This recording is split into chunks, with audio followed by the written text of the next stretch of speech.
بسم اللہ الرحمن الرحیم، السلام علیکم ورحمۃ اللہ۔ پاکستان کو جہاں پر بہت سارے محاذوں پر چیلنجز کا سامنا ہے، وہیں پر اب عالمی سطح کے اوپر بھی بہت سارے ایسے چیلنجز آ چکے ہیں جس میں براہ راست پاکستان کے اوپر اثرات مرتب ہو سکتے ہیں۔ لیکن یہ جو پاکستان کی اس وقت موجودہ حکومت یعنی کہ شہباز شریف کی حکومت، وہ اس میں تمام محاذوں کے اوپر تمام چیلنجز کا مقابلہ کرنے میں مکمل طور پر ناکام نظر آتی ہے۔ اس کی وجہ یہ ہے کہ پاکستان کے اندر جو معیشت کے چیلنجز ہیں، پاکستان کے اندر جو سیاسی عدم استحکام کا چیلنج ہے، پاکستان کے اندر جو مہنگائی بے روزگاری کا چیلنج ہے، اس میں تو یہ حکومت براہ راست ذمہ دار ہے۔ اس حکومت کی وجہ سے تو پاکستان کے اندر یہ ساری صورتحال پیدا ہوئی ہے۔ اس حکومت کی وجہ سے پاکستان کے اندر معاشی عدم استحکام، پاکستان کے اندر سیاسی عدم استحکام، پاکستان کے اندر مہنگائی، بے روزگاری اور یہ تمام مسائل انہی حکومت اور انہی حکمرانوں کی وجہ سے جو آج مسلط ہے پاکستان کے اوپر، جس میں پیپلز پارٹی یعنی کہ آصف علی زرداری خاندان اور پھر اس کے بعد شریف خاندان، نون لیگ، یہی وہ ذمہ دار ہیں اور ان کی وجہ سے پاکستان آج ان چیلنجز کے اندر گھرا ہوا ہے۔ اور دوسری جانب اب عالمی سطح پر آپ کو پتہ ہے کہ ایران اسرائیل کی جنگ جو ہے وہ اب ایک نئے موڑ پر آ چکی ہے، نئے موڑ میں داخل ہو چکی ہے۔ دوسری جانب جو خطے کی صورتحال ہے وہ مسلسل بدل رہی ہے۔ ایسے میں جو پاکستان کی اسٹیبلشمنٹ یعنی کہ پاکستان کے سپہ سالار آرمی چیف جنرل عاصم منی نے اس بات کو محسوس کیا ہے، اس بات کا اندازہ لگایا ہے اور اس کی بڑی اسیسمنٹ کرنے کے بعد یہ نتیجہ اخذ کیا ہے کہ پاکستان میں اگر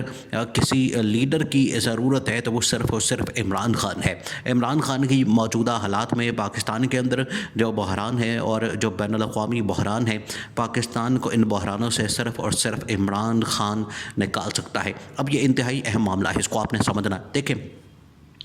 جو پاکستان کی اس وقت اسٹیبلشمنٹ ہے اس کو اس بات کا اندازہ ہو چکا ہے کہ وہ چاہے پاکستان کے اندر موجودہ اس وقت جو بحران ہے، سیاسی ہو یا معاشی ہو، یا اس وقت جو عالمی سطح کے اوپر جو اس وقت بحران ہے، ان کا حل صرف اور صرف ایک ایسے لیڈر کے پاس موجود ہے جو اس وقت اڈیالہ جیل کے اندر بند پڑا ہے، اڈیالہ جیل میں سلاخوں کے پیچھے بند ہے۔ اس کے پاس یہ تمام بحرانوں کا، تمام مسائل کا حل موجود ہے اور یہ اب اسٹیبلشمنٹ کو اس بات کا احساس ہو چکا ہے۔ دیکھیں، اب رمضان بھی گزر گیا ہے، عید بھی گزر گئی ہے اور اب صحیح معاملات جو ہیں وہ کھلنا شروع ہو گئے ہیں اور حکومت جو کہ جمعہ 8 دن ہوئے تھے اور اس نے ہر محاذ کے اوپر حکومت کے اندر بہت سارے ایسے مسائل موجود ہیں۔ حکومتی مشینری آپ اٹھا کے دیکھ لیں، بیوروکریسی کی مشینری آپ اٹھا کے دیکھ لیں، آپ کو ہر جگہ کے اوپر مسائل نظر آتے ہیں اور ہر جگہ کے اوپر آپ کو کوئی نہ کوئی ایشو نظر آتا ہے۔ تو یہ حکومت تو آتے ساتھ ہی ناکام ہو گئی، آتے ساتھ ہی اس کی جو ناکامی ہے وہ عوام کے گلے پڑ گئی اور عوام کو اس کا خمیازہ بھگتنا پڑا۔ نہ صرف عوام کو بلکہ اسٹیبلشمنٹ کو اس حکومت کی وجہ سے بہت ساری جگہوں پر جگہ سائی کا سامنا کرنا پڑا، بہت ساری جگہوں پر مسائل کا سامنا کرنا پڑا۔ اس کی ایک مثال آپ یہ لے لیں کہ جب انڈیا کو جواب دینے کی ضرورت ہوتی ہے تو حکومت کہیں بھی نظر نہیں آتی، جب افغانستان کو جواب دینے کی ضرورت ہوتی ہے تو حکومت کہیں بھی نظر نہیں آتی، جب ایران کو جواب دینے کی ضرورت ہوتی ہے تو حکومت کہیں بھی نظر نہیں آتی، ڈپلومیٹک فرنٹ ہو، اندرونی معاملات ہوں، کہیں بھی آپ کو حکومت نظر نہیں آتی۔ وہاں پر اسٹیبلشمنٹ کو آگے آ کر سارے معاملات حل کرنے پڑتے ہیں۔ تو حکومت پھر کس بات کی ہے؟ حکومت کس نام کی ہے؟ کیا صرف ان لوگوں نے صرف یہ گاڑیاں اور پروٹوکول اور اسکواڈ انجوائے کرنا، یا پھر آنیاں جانیاں اور فری کے سفر اور آسائشیں اور یہ تمام چیزیں صرف یہی ان کے لیے بچا ہے؟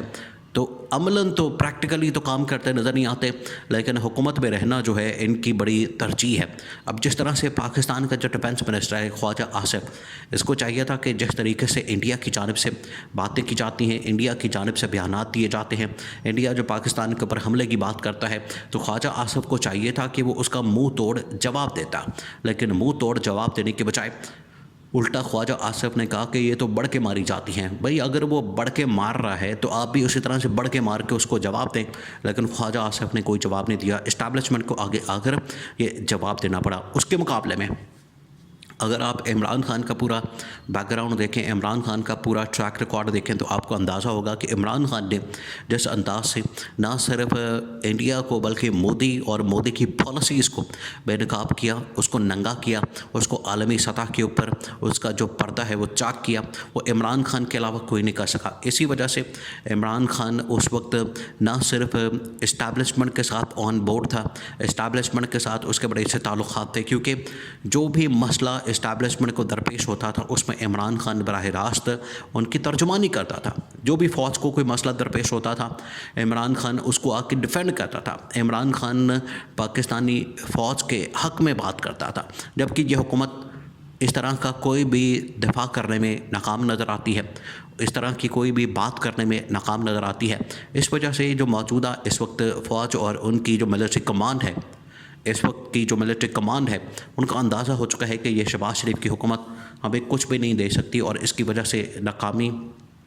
مسلسل ہو رہی ہے، اور نہ صرف اندرونی سطح پر بلکہ بیرونی سطح کے اوپر بھی مسلسل ناکامیاں جو ہے وہ پاکستان کے گلے پڑ چکی ہیں۔ اب بہت سارے محاذ کھل گئے ہیں، دیکھیں ایک ایک کر کے بہت سارے محاذ کھلتے جا رہے ہیں، جہاں پر عمران خان اس وقت پابند سلاسل ہے، عمران خان کی رہائی کے لیے عالمی سطح سے آوازیں آتی ہیں۔ دوسری جانب عالمی سطح پر جیسے پہلے اسرائیل اور فلسطین کے درمیان ایک محاذ کھلا ہوا تھا، ایک جنگ کھلی ہوئی تھی، اس کے بعد اسرائیل اور ایران کے درمیان ایک محاذ کھل گیا ہے۔ تو یہ اتنا بڑا محاذ ہے، اتنا بڑا محاذ ہے کہ اس کو کنٹرول کرنے کے لیے ایک بین الاقوامی سطح کا، عالمی سطح کا یا اسلامی سطح کا اسلامک لیڈر، امہ کا لیڈر ایک ایسا ہونا ضروری ہے جو کہ تمام معاملات کے اوپر نہ صرف گرپ رکھتا ہو، تمام معاملات کے اوپر بات کرنا جانتا ہو، بلکہ ان کو سمجھتا ہو۔ اور اس وقت عمران خان سے بہتر ان معاملات کے اوپر بات کرنے والا، ان کی سمجھ بوجھ رکھنے والا، اور ان کے اوپر جو ہے وہ کلیئر ایک انڈرسٹینڈنگ کے ساتھ چیزیں بیان کرنے والا عمران خان سے بہتر کوئی لیڈر موجود نہیں ہے۔ اس وجہ سے جو پاکستان کی ملٹری کمانڈ ہے ان کو اس بات کا اندازہ ہو چکا ہے کہ اگر ہم نے موجودہ حکومت کو اسی طرح سے کنٹینیو کیا، موجودہ حکومت کو اگر ہم نے اسی طرح سے چلنے دیا، یا موجودہ حکومت اسی طرح سے پاکستان کے اوپر مسلط رہی، تو یہ پاکستان کا کباڑہ کر دیں گے۔ پاکستان کی یہ جو حالت ہے آج، اس کو بھی مزید تباہ و برباد کر کے رکھ دیں گے، اور پاکستان کی یہ جو تباہی اور بربادی ہے یہ آخر کار پوائنٹ آف نو ریٹرن پر پاکستان پہنچ جائے گا۔ ابھی بھی کچھ معاملات ایسے ہیں جہاں سے واپسی ہو سکتی ہے، لیکن اگر مزید اس کو خراب کیا گیا، مزید اس کے اندر صورتحال بگاڑی گئی، تو پاکستان کی واپسی جو ہے وہ پھر ناممکن ہو جائے گی۔ اس وجہ سے جو ملٹری اسٹیبلشمنٹ ہے، جو ملٹری کمانڈ ہے، اور خاص طور پر سپہ سالار آرمی چیف، انہوں نے فیصلہ کیا کہ عمران خان کی رہائی کے لیے فوراً انتظام کیا جائے، بندوبست کیا جائے، اور جتنا جلدی ہو سکے عمران خان کی رہائی کے اوپر عمل درآمد کر کے، حکم دے کر، اور عمران خان کو آزاد کروا کے جو اصل مینڈیٹ والی حکومت ہے وہ بنائی جائے۔